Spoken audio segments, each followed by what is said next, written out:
오늘 본문에서 하나님을 기쁘시게 하는 삶을 살라라는 제목으로 보는데, 전반부 2장과 3장은 데살로니가 성도들을 향한 칭찬과 격려의 내용이고요, 후반부는 4장과 5장으로 성도들의 삶의 이 부분을 다룹니다. 데살로니가 성도들은 전반적으로 모범적이었지만 다른 한편으로 성적, 도덕적 타락과 그리스도의 그릇된 재림의 사상에 빠져 있었습니다. 초대교회에서도 그리스도의 재림에 이상한 사상에 빠져 있듯이 현대에도 그렇죠.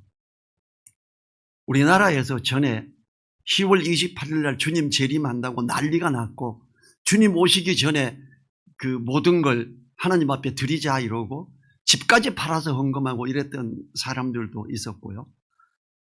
주님이 오시는 날은 아무도 모릅니다. 오직 하나님만 아십니다. 그래서 그런 것들에 속지 말아야 되는데, 그래서 이 데살로니가 전서 5장으로 가면 주님의 재림하시는 것에 대해서도 나오고 이러지요. 또 어떤 성도는 게을러서 일을 하지 않고 하나님을 믿으니 먹을 걸 준다 이러면서 일을 하지 않는 사람들도 있고, 그래서 일하기 싫은 사람은 먹지도 말라 이렇게 책망도 하고, 데살로니가 교회는 복음만 해서 열심히 잘 가는 사람이 있었는가 하면 굉장히 이렇게 수준 낮은 세속적인 사람들도 많이 있었던 경우입니다. 오늘 말씀인 4장 전반부는 하나님을 기쁘시게 하는 삶을 살아야 함에 대하여 가르치는 것과 하나님의 말씀을 순종해야 함의 중요함을 가르치는 말씀입니다. 1절 상반절에 보면 정말로 형제들아 우리가 주 예수 안에서 너희에게 구하고 권면하노니 그래. 여기서 정말로 주님 오실 때가 됐다 이걸 말하는 게 아니고, 이제 이 데살로니가 전서를 쓰는데 마지막으로 이렇게 다시 주님 안에서 구하고 권한다 그걸 말하는 거지요. 이 다시 말해가지고 마지막으로 형제들아 혹은 그러므로 형제들아 이렇게 이해하면 됩니다. 주님 오실 날에 종말을 말하는 것이 아니고 편지의 마지막 부분 이런 의미지요. 이게 바울 서신의 특징이기도 합니다. 사도 바울은 서신서를 쓰면서 앞부분에서 이론적이거나 교리적인 것을 기록하고 후반부에 실천적 권면을 기록하지요. 그래서 첫 부분에 이 실천적 권면을 하는 첫 부분에서 정말로 형제들아 그러므로 형제들아 하면서 그 당미성을 부각시키고 있고, 로마서 12장 1절 빌립보서 3장 1절에서도 같은 의미로 하고 있습니다. 그리고 이제 주 예수 안에서 너희를 구하고 권면하노니는 주님의 뜻을 합하여 권면한다는 의미입니다. 주님의 존재 아래 주님의 뜻과 전혀 어긋남이 없이 행하는 상태를 말하는 거지요. 요한복음 10장 38절에서 제가 읽어보면 내가 행하거든 나를 믿지 아니할지라도 그 이름 믿으라. 그러면 너희가 아버지께서 내 안에 계시고 내가 아버지 안에 있음을 깨달아 알리라 하신대. 그 예수님이 하나님 아버지의 뜻에 따라서만 모든 일을 행한다는 사실을 의미하고 있지요.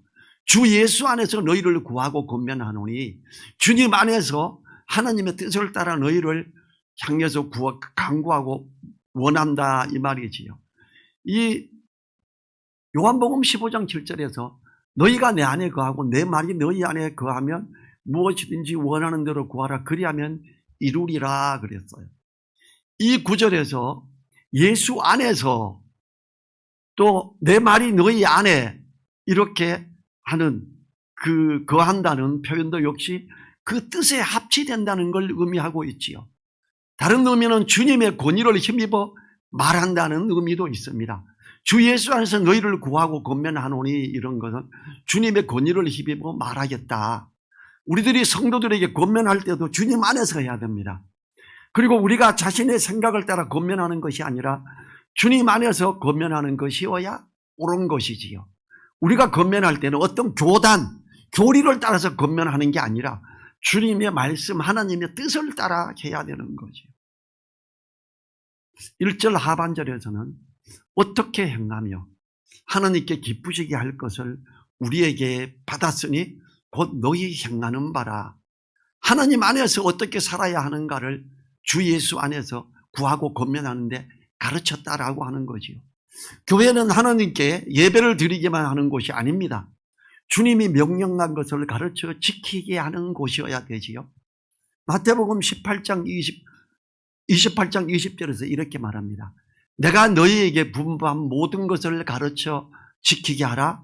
볼지어다 내가 세상 끝날까지 너희와 항상 함께 있으리라 그래요. 주님이 우리에게 분부한 모든 것을 가르쳐 지키게 하는 것, 정말 주님 안에 있는 걸 따라가는 것, 그것이 참된 교회의 모습이지요. 가톨릭 같은 경우에 교황이 발표하면 이게 진리가 돼버려요. 왜냐하면 베드로의 후손이 돼서 그들의 권능이, 그들이 발표한 게, 그래서 성경에서 잘못된 것들도 그걸 옳게 여기고 흐름이 갑니다. 그 중에 하나가 예수님의 발에 기름을 붓고 머리카락으로 닦았던 사람을 베다니 마리아인데 막달라 마리아라고 그래요. 우리 심지어 우리 찬송가에 여기에도 막달라 마리아 이렇게 써져 있어요. 기가 막힌 이야기죠.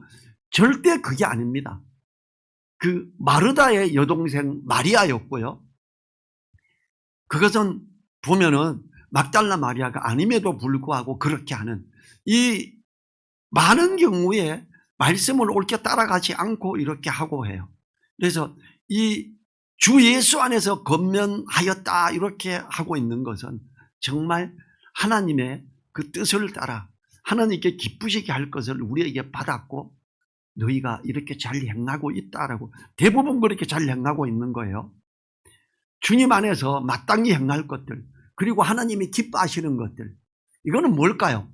너희가 이 세대를 본받지 말고 오직 마음을 새롭게 함으로 변화를 받아 하나님의 선하시고 기뻐하시고 온전하신 뜻이 무엇인지 분별하도록 하라.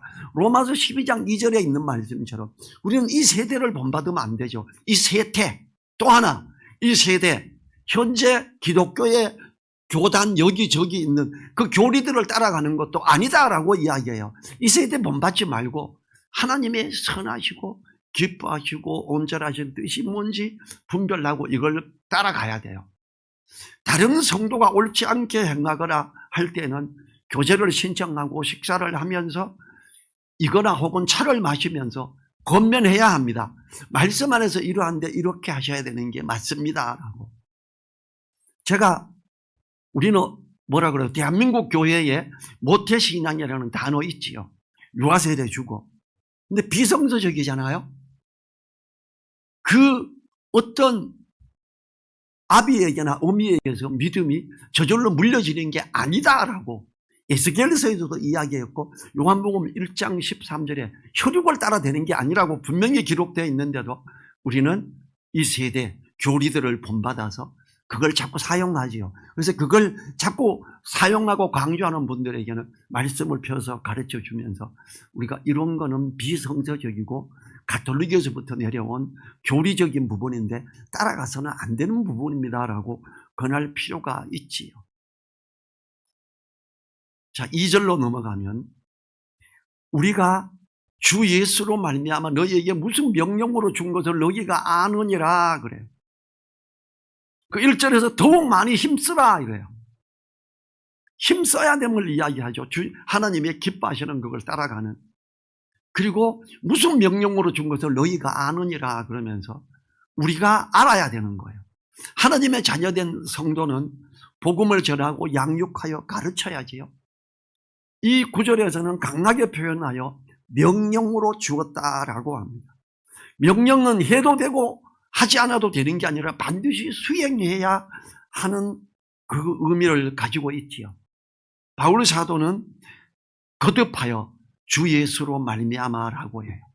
2절에서도 그러죠. 우리가 주 예수로 말미암아 너희에게 무슨 명령으로 준 것을 너희가 아느니라.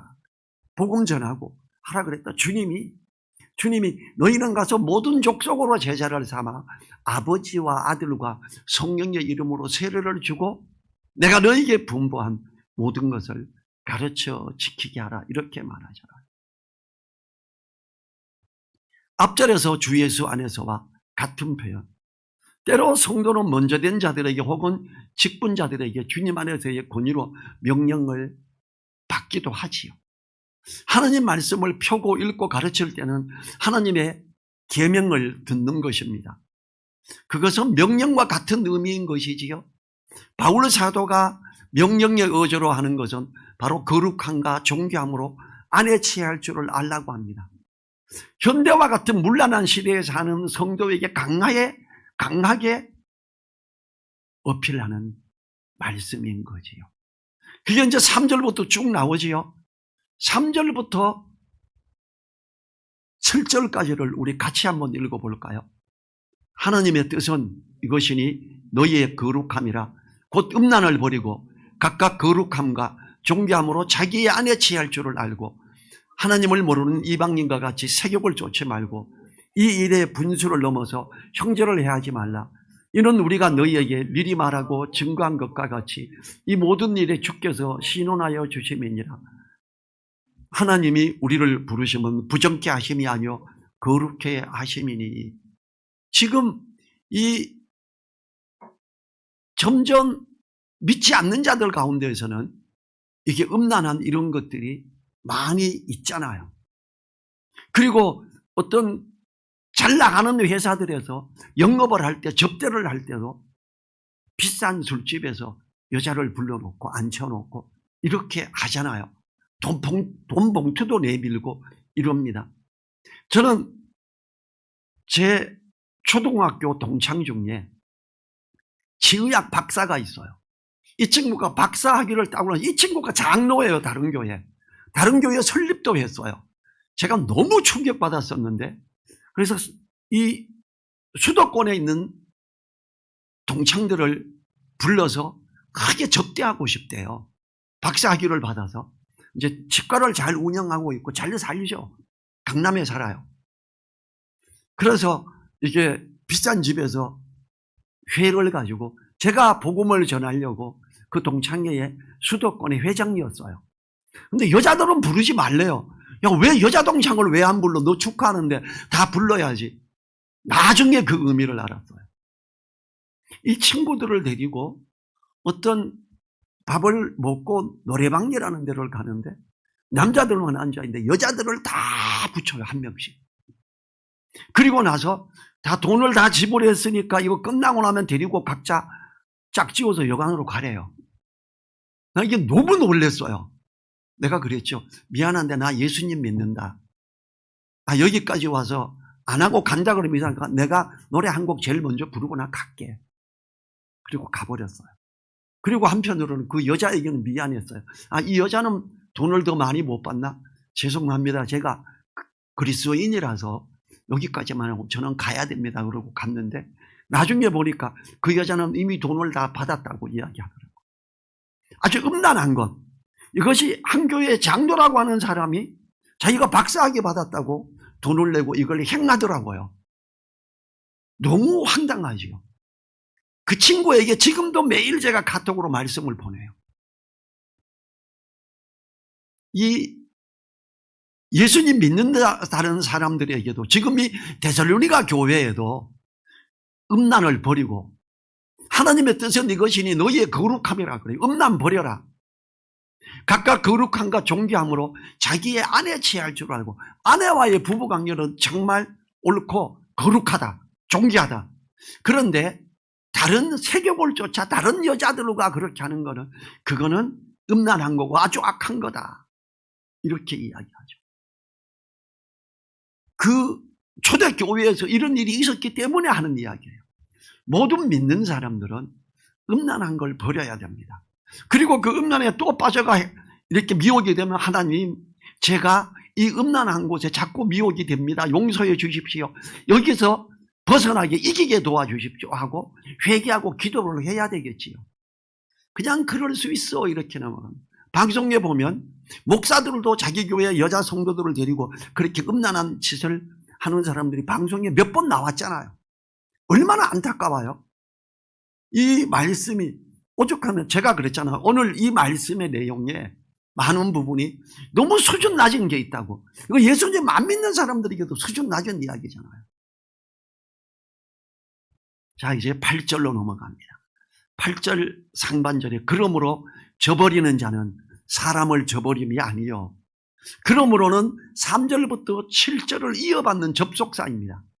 8절을 이해하려면 7절과 앞구조들을 알아야 되는데 7절만 한번 읽어볼게요. 한 번 더. 하나님이 우리를 부르시면 부정케 하심이 아니요 거룩케 하심이니 성도인 우리들을 부르신 하나님의 뜻은 부정하게 함이 아니라 거룩하게 함이라. 부부와만 부부관계를 하고 다른 여자를 탐욕하지 말아라. 이것이 있다. 그걸 저버리는 사람은 사람을 저버림이 아니다. 이렇게 이야기합니다. 성도가 거룩함을 유지하고 더러움에 자신을 방임하는 것은 사람들이 보기에도 안타까움을 자아내게 합니다. 자신을 방임하는 것은 진리를 가르치고 따르게 하는 지도자들을 거스르는 일이므로 마음을 아프게 합니다. 가르침을 저버리는 것이기에 그렇습니다. 그러나 바울 사도는 그것이 가르침을 주는 지도자들을 저버리는 것이 아니라고 이야기합니다. 자, 8절 하반절 보죠. 너희에게 그의 성령을 주신 하나님을 저버림이니라. 음란히 행하는 사람, 사람을 저버리는 것이 아니라 우리에게 성령을 주신 하나님을 저버림이라고 합니다. 사람을 거역하는 게 아니라 성령, 하나님을 거역하는 자로서 아주 악한 자다 그래요. 그런데 왜 하필 우리에게 성령을 주신 하나님을 저버린다고 할까요? 성령님은 우리 안에서 역사하시는 분이시기 때문입니다. 로마서 8장 26절에서 이와 같이 성령도 우리 연약함을 도우시라니 우리가 마땅히 빌 바를 알지 못하나 오직 성령이 말할 수 없는 탄식으로 우리를 위하여 친히 간구하시느니라. 성령께서 말씀을 생각나게 하죠. 성령께서 진리 안으로 우리를 인도하시죠. 음란한 그들에게 음란함을 버리라. 그걸 말씀을 생각나게 할 때 그걸 듣지 않는 그냥 떨쳐버리는 사람은 어떻게 성령을 소멸하는 사람이죠. 그는 하나님을 저버리는 사람이다라는 걸 이야기하고 있지요. 성령은 또한 성도의 그 마음 속에서 근심하시는 분이죠. 성령을 근심케 하지 말라. 성령을 소멸하지 말라 이러지요. 에베소서 4장 27절부터 제가 32절까지 좀 깁니다만 읽어보겠습니다. 마귀로 틈을 타지 못하게 하라. 도적질하는 자는 다시 도적질하지 말고 돌이켜 빈궁한 자에게 구제할 것이 있기 위하여 제 손으로 수고하여 선한 일을 하라. 무릇 더러운 말은 너희 입 밖에도 내지 말고 오직 덕을 세우는 데 소용되는 대로 선한 말을 하여 듣는 자들에게 은혜를 끼치게 하자. 하나님의 성령을 근심하게 하지 말라. 그 안에서 너희가 구속의 날까지 인치심을 받았느니라. 너희는 모든 악독과 노함과 분냄과 떠드는 것과 회방하는 것을 모든 악의와 함께 버리고 서로 인자하게 하며 불쌍히 여기며 서로 용서하기를 하나님이 그리스도 안에서 너희를 용서하신 것 같이 하라. 우리는 더러운 말도 하지 말고 도적질하지 말고 음란하게 행하지 말고 이래야 되는 거죠.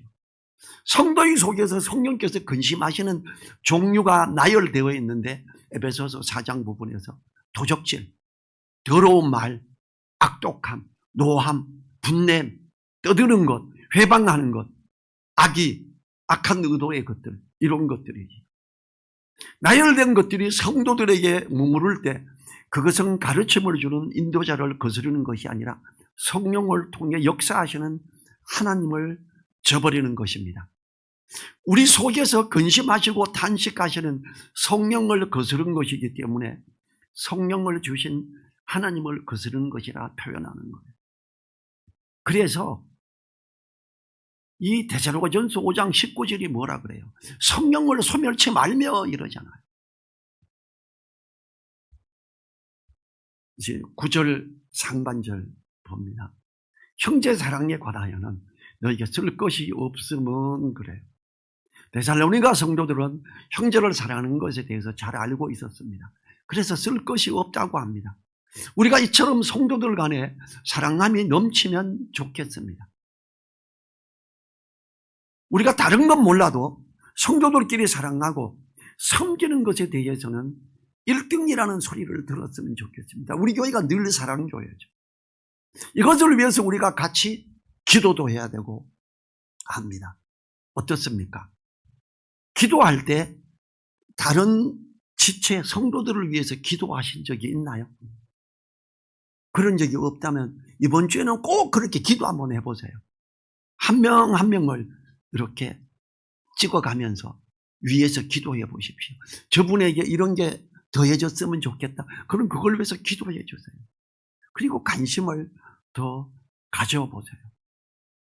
서로 사랑함이라고요. 너희가 친히 하나님의 가르치심을 받아 하나님의 기뻐하시는 뜻을 따라가는 것, 우리가 서로 사랑하는 것. 하나님을 사랑하라 그러죠. 그리고 이웃을 내 몸과 같이 사랑하라 그래요. 하나님을 사랑하라 그러는데 하나님은 안 보이십니다. 그 요한일서 4장이 말하죠. 보이는 바 형제를 사랑하지 못하는 자가 보이지 않는 하나님을 사랑할 수 없다라고 이야기를 합니다. 우리는요, 형제 자매들을, 우리 성도들을 위해서 향해서 사랑하는 마음 가지셔야 됩니다. 이 마음이 별로 안 생기면 내가 왜 이러지? 사랑하게 도와주세요라고 기도해야 됩니다. 우리 앞뒤 좌우에 보면서 사랑합니다 한번 해보죠. 사랑합니다 해보세요.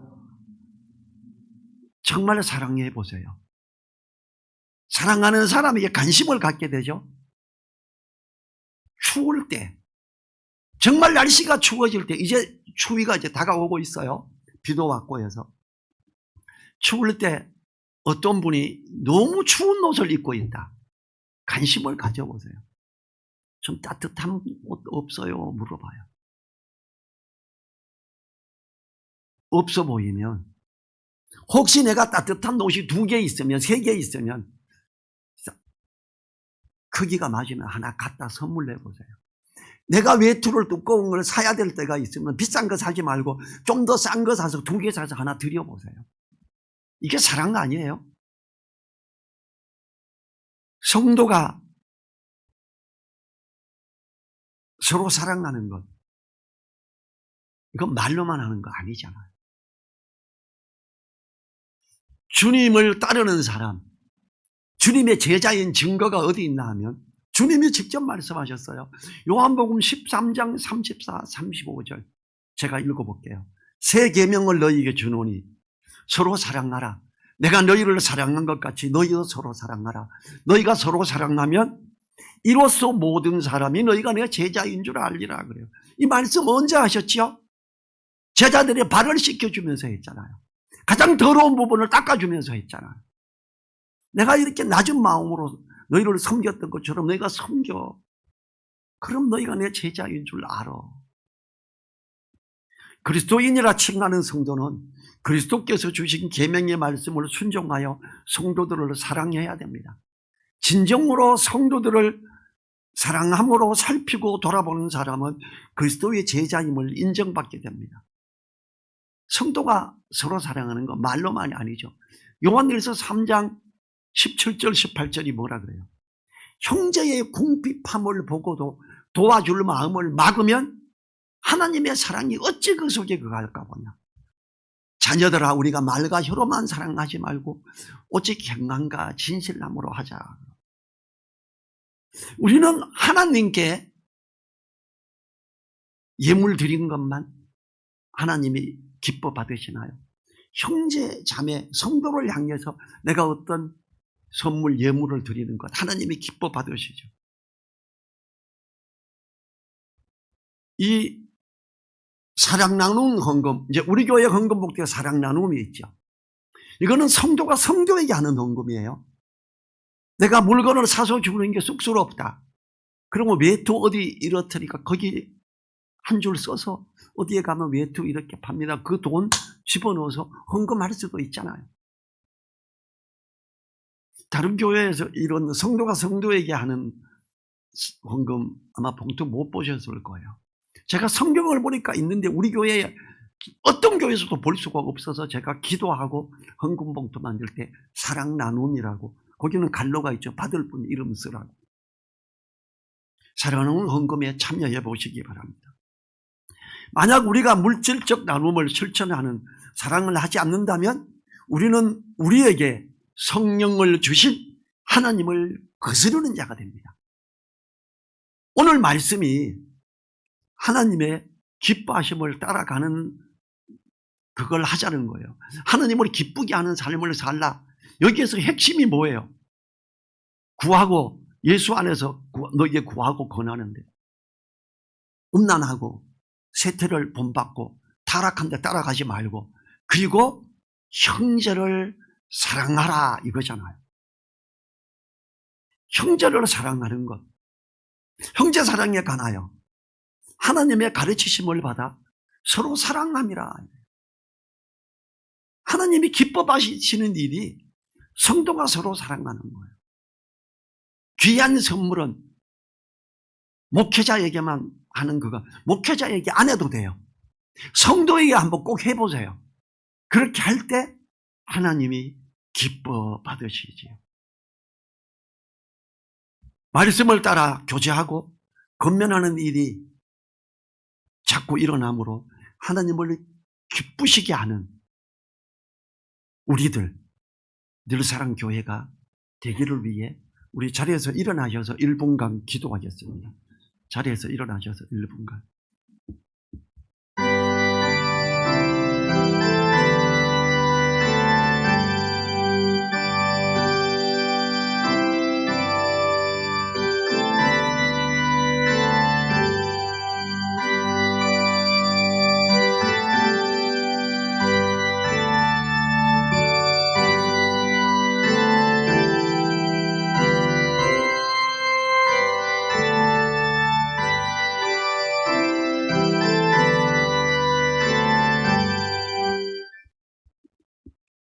주님 감사합니다.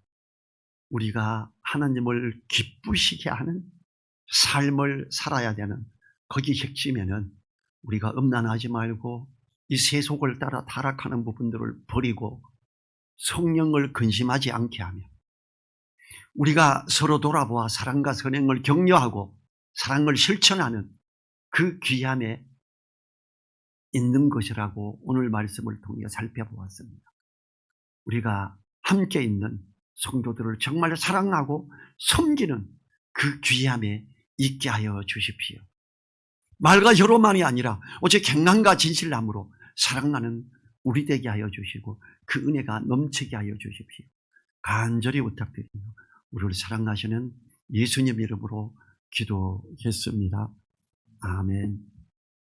지금은 우리를 사랑하시며 가장 낮은 자의 모습으로 사랑하고 섬겼던 주님의 그 은혜와 사랑을 실천하는 자들에게 그 오른손으로 붙드시며 함께 하시며 역사하시는 하나님의 그 크신 사랑과 성령님의 감동, 감화, 교통하심이 머리 숙인 한 분 한 분들 그 머리 위에와 그 가정 위에 그 일터 위에 또 우리 늘사랑 교회 위에 이제로부터 영원토록 함께하여 주시기를 간절히 축원하옵나이다. 아멘.